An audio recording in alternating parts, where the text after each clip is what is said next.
بسم اللہ الرحمن الرحیم۔ محترم ناظرین کرام، السلام علیکم۔ آپ کی نظر ایک ایسا واقعہ کرنے جا رہا ہوں جسے سن کر آپ کا ایمان تازہ ہو جائے گا۔ حضرت عمر فاروق رضی اللہ تعالی عنہ ایک دفعہ گشت کر رہے تھے کہ آپ کو ایک گھر میں سے گنگنانے کی آواز آئی، جیسے کوئی کچھ گا رہا ہو، اور وہ ایک لڑکی کی آواز تھی۔ نوجوان لڑکی کچھ اشعار پڑھ رہی تھی اور اشعار بھی عاشقانہ تھے۔ خیر، آپ گھر پر آئے، دستک دی اور پوچھا کہ گھر کے اندر کون ہے؟ تو وہ لڑکی امیر المومنین کی آواز پہچان گئی اور رعب کی وجہ سے سہم گئی اور اتنا ڈر گئی کہ وہ جواب نہ دے سکی۔ اس کے جواب نہ دینے اور چپ ہو جانے کی وجہ سے حضرت عمر فاروق رضی اللہ تعالی عنہ کو اور زیادہ شبہ پیدا ہوا کہ گانے کی آواز بند ہو گئی، مگر جواب کوئی نہیں دیتا۔ پھر آپ نے ذرا ڈانٹ کر آواز دی کہ اس گھر کے اندر کون ہے؟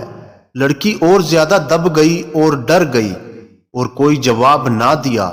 تو فاروق اعظم رضی اللہ تعالی عنہ نے دیوار پھلانگی اور گھر میں داخل ہو گئے تاکہ دیکھ سکیں کہ اندر کیا بات ہے۔ گھر میں داخل ہو کر معلوم ہوا کہ گھر میں ایک نوجوان لڑکی ہے اور اس کے علاوہ گھر میں کوئی نہیں تھا۔ تو آپ رضی اللہ تعالی عنہ نے پوچھا، اے لڑکی، تو کون ہے اور کیوں گا رہی تھی؟ اور تجھے معلوم نہیں کہ اسلام نے عورت کی آواز کو بھی پردے کا حکم دیا ہے، اور تو اتنی زور سے بول رہی تھی کہ تیری آواز گھر سے باہر تک سنائی دے رہی تھی؟ کیا تو نہیں سمجھتی کہ تو ایسا کرنے سے گناہگار ہوئی ہے؟ اب اس لڑکی نے جرت کی۔ اسے بھی بھروسہ تھا کہ فاروق اعظم رضی اللہ تعالی عنہ عادل کامل ہیں، میں جو کہوں گی وہ کبھی بھی جذبات میں آ کر فیصلہ نہیں کریں گے بلکہ اس پر غور کریں گے۔ اس لڑکی نے ذرا کرخت آواز کر کے کہا، امیر المومنین، آپ مجھے تانا دے رہے ہیں کہ میں نے گناہ کیا ہے، جبکہ آپ اس وقت میرے سامنے کھڑے ہیں۔ آپ نے 3 گناہ کیے ہیں اور قرآن و حدیث کی 3 خلاف ورزیاں کی ہیں۔ بس پھر فاروق اعظم رضی اللہ تعالی عنہ ٹھنڈے ہو گئے کہ رایا کی ایک لڑکی امیر المومنین کو ڈانٹ دے تو جذبات ابھرنے چاہیے تھے، انہیں اشتعال پیدا ہونا چاہیے تھا، لیکن جب اس نے کہا کہ آپ نے 3 گناہ کیے ہیں تو فوراً آپ سہم گئے اور مرعوب ہو گئے۔ فرمایا، بہن، میں نے کیا گناہ کیے ہیں؟ اس نے کہا کہ پہلا گناہ تو آپ کا یہ ہے کہ میں ایک اجنبی لڑکی ہوں اور اجنبی لڑکی کے ساتھ کسی مرد کو خلوت جائز نہیں ہے۔ آپ کو کیا حق تھا کہ آپ میرے گھر میں آئے اور آ کر میرے تخلیے میں خلل ڈالا؟ دوسری بات یہ ہے، قرآن کریم کا صاف حکم ہے کہ گھروں میں دروازوں کے ذریعے داخل ہو جاؤ۔ آپ نے خلاف ورزی کی، آپ دیوار پھلانگ کر گھر میں آئے۔ آپ کو دیوار پھلانگ کر آنے کا کیا حق تھا؟ اور تیسری بات یہ ہے کہ قرآن کریم کا حکم ہے کہ کسی کے گھر کے اندر اس وقت تک داخل نہ ہو جب تک اجازت نہ لے لو اور سلام نہ کر لو۔ تو قرآن پاک نے حکم دیا تھا کہ جب تک اجازت کا سلام نہ کیا جائے گھر میں داخل نہ ہو۔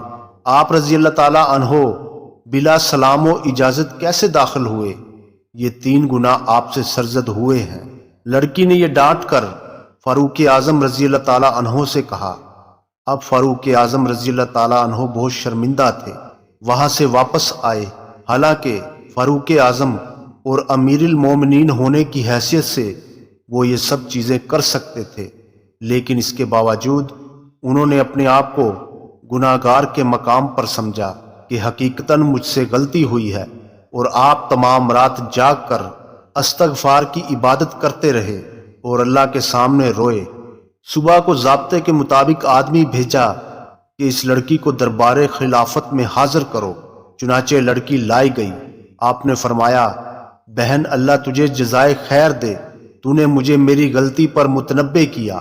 میں نے تمام رات اللہ کے سامنے استغفار کیا اور توبہ کی، میں تیرا احسان مند ہوں، لیکن اب بحیثیت امیر المومنین ہونے کے تجھ سے پوچھتا ہوں کہ وہ گانا بجانا کیسا تھا اور تو کیوں گا رہی تھی؟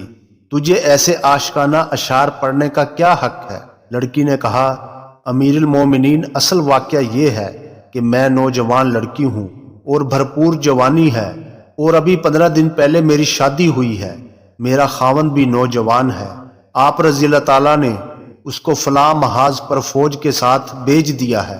میں اس کی جدائی میں یہ آشکانہ اشعار پڑھ رہی تھی اور کوئی بات نہیں تھی، نہ تو میں زانیہ ہوں اور نہ ہی بدکار ہوں۔ تو آپ رضی اللہ تعالیٰ عنہ نے فرمایا، بہتر تو نے سچ کہا، تیرا لہجہ بتا رہا ہے کہ حقیقتاً بات یہی ہے۔ پھر آپ رضی اللہ تعالیٰ عنہ نے اس لڑکی کو واپس بھیج دیا۔ لڑکی کو واپس بھیجنے کے بعد آپ رضی اللہ تعالیٰ عنہ اپنی اہلیہ کے پاس آئے اور پوچھا، اگر لڑکی کی شادی ہو اور نوجوان ہو اور اس کا خاوند بھی نوجوان ہو اور دونوں میں جدائی کر دی جائے تو وہ کتنے دن تک جدا رہ سکتے ہیں، اور اس کے بعد بدکاری میں مبتلا ہونے کا اندیشہ ہو؟ تو آپ کی زوجہ نے فرمایا، 3 مہینے سے زیادہ وہ نوجوان لڑکی صبر نہیں کر سکتی۔ یہ الگ چیز ہے کہ اس کا دین مضبوط ہو، اس میں حیا ہو، وہ اپنے اخلاق کی وجہ سے گناہ سے دور رہے۔ تو فاروق اعظم رضی اللہ تعالیٰ عنہ نے یہ سن کر سرکاری آرڈر جاری کیا کہ جن شادی شدہ نوجوانوں کو جنگ پر بھیجا گیا ہے انہیں 3 مہینے کے اندر واپس کیا جائے اور ان کی جگہ دوسرے سپاہیوں کو بھیج دیا جائے۔ حضرت عمر فاروق رضی اللہ تعالیٰ عنہ کے جاری کردہ اس قانون پر آج تک عمل درآمد ہو رہا ہے۔